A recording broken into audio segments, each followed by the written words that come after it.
لیکن جس ملک کے اندر ہم رہتے ہیں اور جس ملک کے اندر ہم جی رہے ہیں، یہ وہ ملک ہے جہاں پر خلافت کا نظام نہیں ہے اور اس کا کوئی تصور نہیں ہے. یہاں پر جمہوریت ہے اور یہ جمہوری ملک ہے. اب سوال یہ ہے کہ کیا اس جمہوری نظام میں ہمارا شمولیت اختیار کرنا اور اس جمہوری نظام کی تائید کرنا بحیثیت مسلمان ہمارے لیے یہ جائز ہے یا نہیں؟ مسلمانوں کا ایک طبقہ ہے، ان کا یہ ماننا ہے کہ یہ جمہوری نظام یہ گویا کہ کفر ہے، اور یہ جمہوری نظام گویا کہ ایسا ہے کہ اللہ کے نظام کے مقابلے میں کسی اور نظام کو ماننا ہے. یہ ایسا ہے کہ اللہ کے نظام کے مقابلے میں کسی اور نظام کی تائید کرنا ہے.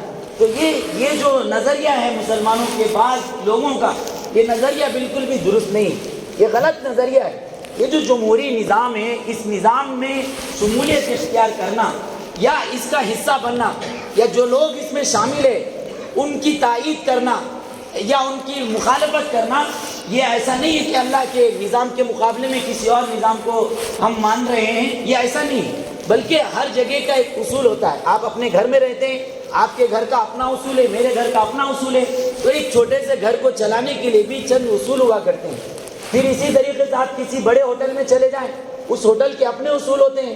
کسی دوسرے ہوٹل میں چلے جائیں، اس کے اپنے اصول ہوتے ہیں. اسی طریقے سے ملک کو چلانے کا بھی اپنا اصول ہوتا ہے. تو یہ جو ہم جمہوری نظام میں کسی کو منتخب کرتے ہیں یا اس کی تائید کرتے ہیں یا کسی کا سپورٹ ہم لیتے ہیں، اس کا مطلب یہ نہیں ہے کہ اللہ کے نظام کے مقابلے میں کسی اور نظام کو ہم مان رہے ہیں.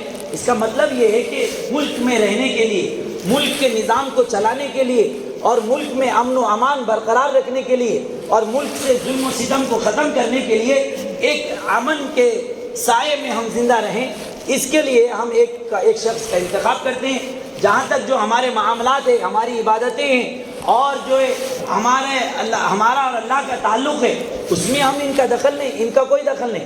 لا طاعت لمخلوق فی معصیت الخالق، کہ اللہ کی نافرمانی میں مخلوق کی اطاعت نہیں کی جائے گی. اگر یہ کوئی ایسا قانون بناتے ہیں یا کوئی ایسا لا یہ بناتے ہیں جو ہمارے شریعت کے خلاف ہے، وہ ہمارے قدموں کے نیچے ہے، ہم اس کو بالکل بھی نہیں مانتے. ہم کھلے طور پر اس کی مخالفت کرتے ہیں. لیکن کسی بھی ملک میں جینے کے لیے، کسی بھی ملک میں رہنے کے لیے اور امن کے ساتھ زندہ رہنے کے لیے کسی نہ کسی نظام کو آپ کو فالو کرنا پڑے گا، کسی نہ کسی نظام کے تحت آپ کو چلنا پڑے گا. یہ بالکل بھی ایسا نہیں ہے کہ اللہ کے نظام کے مقابلے میں کسی اور نظام کے ہم حامی ہیں یا اس کو قبول کر رہی ہے، ایسا نہیں. بلکہ جینے کے لیے کسی نہ کسی نظام کی ضرورت پڑتی ہے اور ہم اس نظام کو اپنا رہے ہیں. یہ ایسا ہے کہ ہماری تو خواہش ہے کہ خلافت آئے، لیکن ممکن ہی نہیں ہے. تو آپ اگر یہاں ہیں تو آپ کو اس جمہوری نظام کا حصہ بننا پڑے گا اور اس جمہوری نظام کے اندر اپنا نمائندہ چننا پڑے گا. اگر آپ اس نظام سے کنارہ کشی اختیار کریں گے، آپ دیکھیں کہ حضور علیہ السلام کا جو مکی دور تھا، تو مکے میں بھی کافروں کی حکومت تھی اور حبشہ میں بھی کافروں کی حکومت تھی. لیکن حضور علیہ السلام نے صحابہ کو مکے سے حبشہ ہجرت کرنے کی اجازت دی. یہ کیوں دیا؟ کیونکہ مکے میں جو کافر تھے وہ زیادہ سخت تھے بمقابلے حبشہ کے. حبشہ کا جو نجاشی تھا وہ اہل کتاب تھا اور مسلمانوں کے تئیں وہ نرم رویہ رکھتا تھا. تو حبشہ میں بھی کافروں کی حکومت ہے اور مکے کے اندر بھی کافروں کی حکومت ہے. اس کے باوجود رسول اللہ صلی اللہ علیہ وسلم نے مسلمانوں کو حبشہ ہجرت کرنے کی اجازت دی اور حبشہ میں رہنے کی اجازت دی. اس کا مطلب یہ ہوا کہ اگر آپ کے پاس فی الوقت قانون الہی نہیں ہے اور آپ فی الوقت قانون الہی کو نافذ نہیں کر سکتے، تو آپ کسی ایسے کا انتخاب کیجئے جو نرم ہو، کسی ایسے کا انتخاب کیجئے جو اسلام کے تئیں نرم رویہ رکھتا ہو، جو اسلام کے تئیں تھوڑا سا رحم دلی کا مادہ رکھتا ہو، جو مسلمانوں کے ساتھ اخوت و بھائی چارگی کے ساتھ رہنا چاہتا ہو.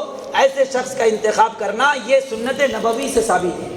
رسول اللہ صلی اللہ علیہ وسلم نے مکے کے کفاروں کے مقابلے میں حبشہ کے نجاشی کو چنا تھا، جو کہ وہ بھی کافر تھا. تو ایک بڑے کافر، بڑے ظالم کو چھوڑ کر چھوٹے کافر کو رسول اللہ صلی اللہ علیہ وسلم نے منتخب فرمایا. اس سے یہ معلوم ہوتا ہے کہ جمہوری نظام کے اندر اگر ہم جو ہے خلافت قائم نہیں کر سکتے اور خلافت قائم کرنا ممکن بھی نہیں ہے، تو ایسے دور میں ہم کو چاہیے کہ جو ہمارے لیے کم نقصان دہ ہو اس کا ہم انتخاب کریں.